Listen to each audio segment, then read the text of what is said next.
안녕하세요. 김태훈 목사입니다. 뚜벅뚜벅 메시지. 오늘은 시편 묵상 66번째.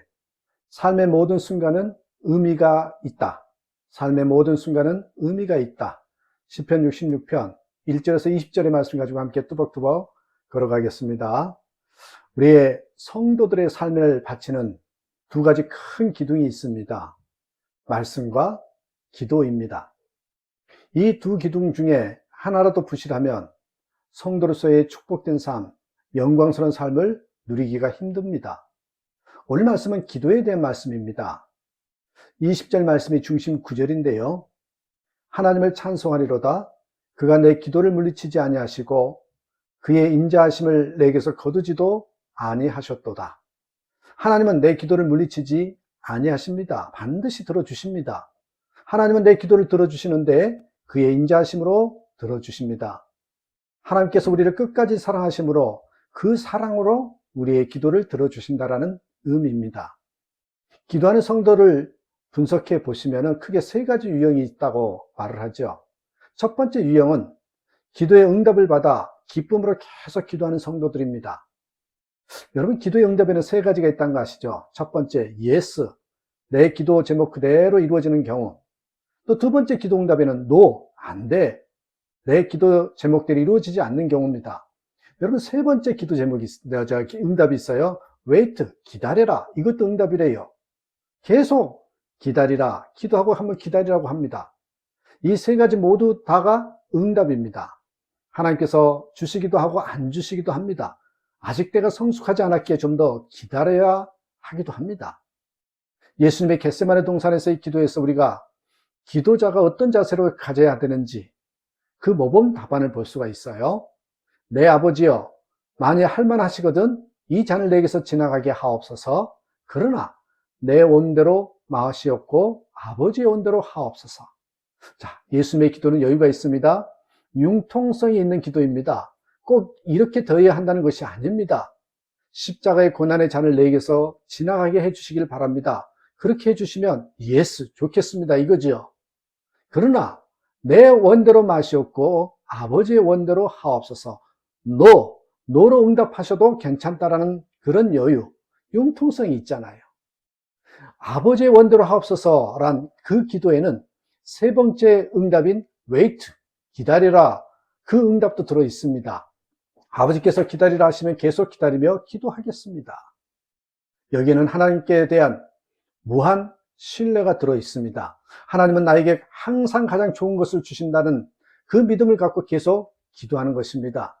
안 주시는 것도 내게 가장 좋은 것이고 기다려라 하시는 것도 내게 가장 좋은 것입니다. 이런 마음의 자세로 기도하는 것이 가장 좋습니다. 자, 두 번째 유형은 내 기도대로 이루어지지 않았다고 실망하는 사람들입니다. 출애굽한 이스라엘 백성들은 애굽의 노예에서 해방된 것만도 너무나 기쁘고 감격스러운 은혜인데 광야에서 물이 없다고, 고기가 없다고 보세요, 엄마가 불평했습니다. 시련이 올 때 끝까지 하나님을 신뢰하며 기도하지 못한 사람들이었습니다. 이들은 하나님께 실망합니다. 자기들 뜻대로 되지 않는다고 하나님께 실망한 사람들은 그것이 영혼에 큰 상처가 되지요. 영혼의 상처 때문에 기도하는 재미를 잃어버렸습니다.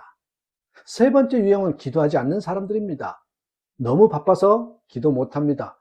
얼마나 바쁘고 분주한지 기도할 시간이 없습니다. 예수님께서 마리아와 마르다 두 자매 집에 들르셨어요. 이 둘의 모습은 전혀 달랐습니다. 마리아는 방 안에서 예수님 앞에 앉아 말씀을 들었습니다. 마르다는 부엌에서 예수님께 맛있는 음식을 접대하느라 바빴습니다.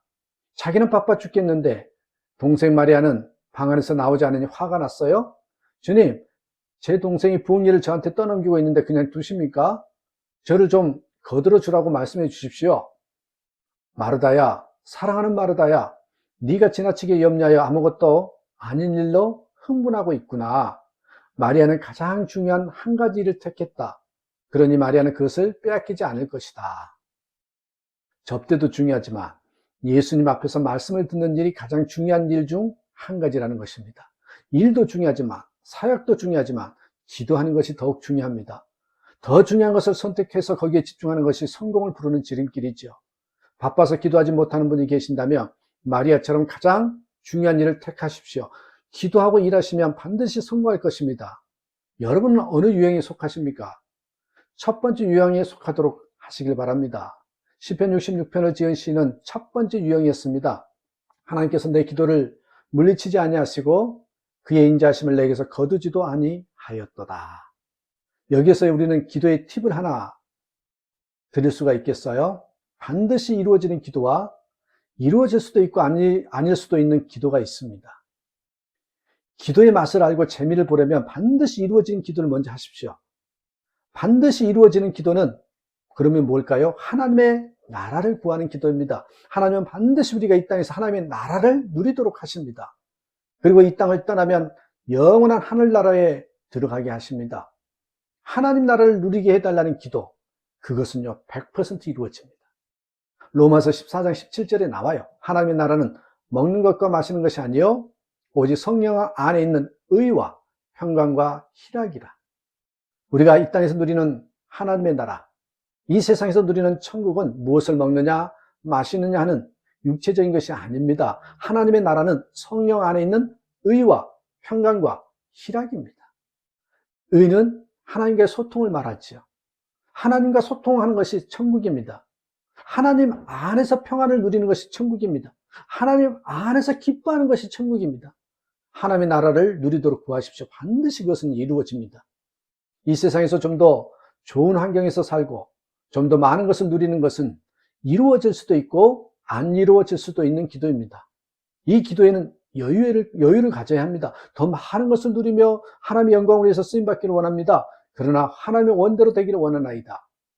여러분 시편 66편의 시인은 시련 속에서도 끝까지 하나님을 신뢰하여 기도의 응답을 받아 기쁨으로 하나님을 찬양합니다. 1절부터 4절 온 땅이여 하나님께 즐거운 소리를 낼지어다. 그의 이름의 영광을 찬양하고 영화롭게 찬송할지어다. 하나님께 아뢰기를 주의 일이 어찌 그리 어미하신지요. 주의 큰 권능으로 말미암아 주의 원수가 주께 복종할 것이며 온 땅이 주께 경배하고 주를 노래하며 주의 이름을 노래하리로다 할지어다. 기도 응답에 감사하여 찬송할 뿐만 아니라 감사 예배를 드립니다.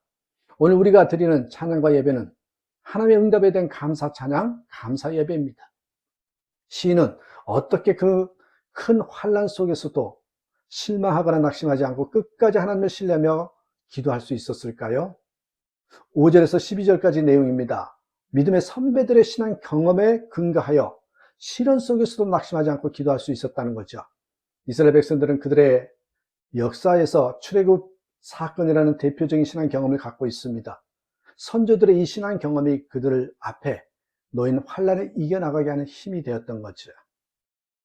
홍해를 육지같이 건너게 하신 하나님, 요단강물을 마르게 하신 하나님, 물과 불의 시련을 통과하게 하신 하나님은 결국 우리 조상들을 풍부한 곳 가나안 땅에 들어가게 하지 않으셨는가?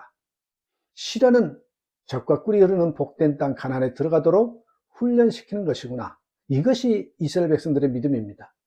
신에게도 이 믿음이 있었습니다. 그래서 시련 속에서도 포기하지 않고 지속적으로 하나님께 기도할 수 있었고 응답을 받아 하나님의 놀라운 은혜에 감사 찬송 드리고 있는 것입니다. 시련을 복된 땅으로 인도하는 훈련으로 받아들이는 그런 믿음을 가지십시다. 기독교 방송에서 문경보 집사님의 간증이 나왔어요. 이분은 서울 대강중고등학교에서 국어 선생님을 20년간 하신 분입니다. 제주도에서 태어나서 초등학교 4학년 때 서울에 올라오셨는데 너무나 가난하고 외롭고 힘들었답니다. 게다가 몸이 많이 안 좋았어요. 어머니께서 몸이 편찮으실 때가 많았는데 아마도 어머니의 유전인자를 그대로 물려받아서 이 어머니가 아픈 병을 그 아들이 그대로 받아 아픈 것입니다. 자신의 몸이 썩 건강하지 않는데도 학생들을 너무 좋아했고 너무나 열심히 학생들을 사랑하고 가르쳤습니다.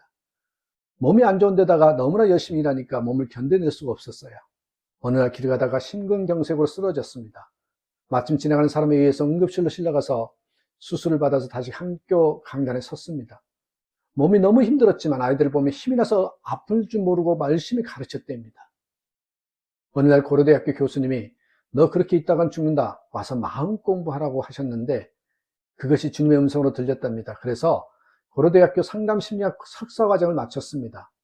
의사 친구는 교직을 그만두라고 하고 교장 선생님도 그렇게 계속 일하면 죽는다고 그만두라고 해도 계속 했습니다.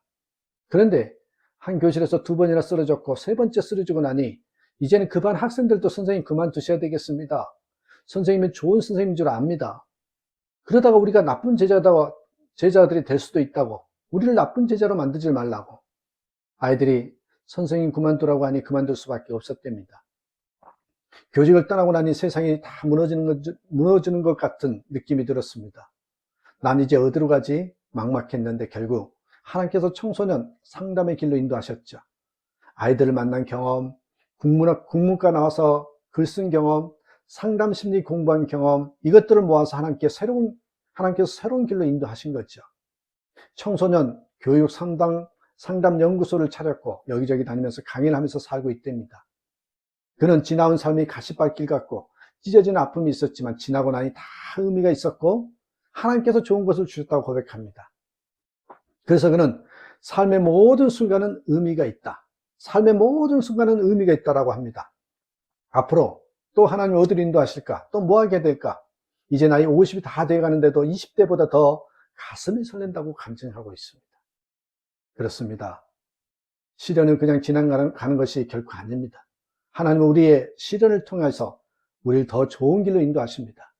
그래서 삶의 모든 순간은 의미가 있습니다. 여러분 삶 가운데 이 고백이 넘치기를 주님의 이름으로 축복합니다. 감사합니다.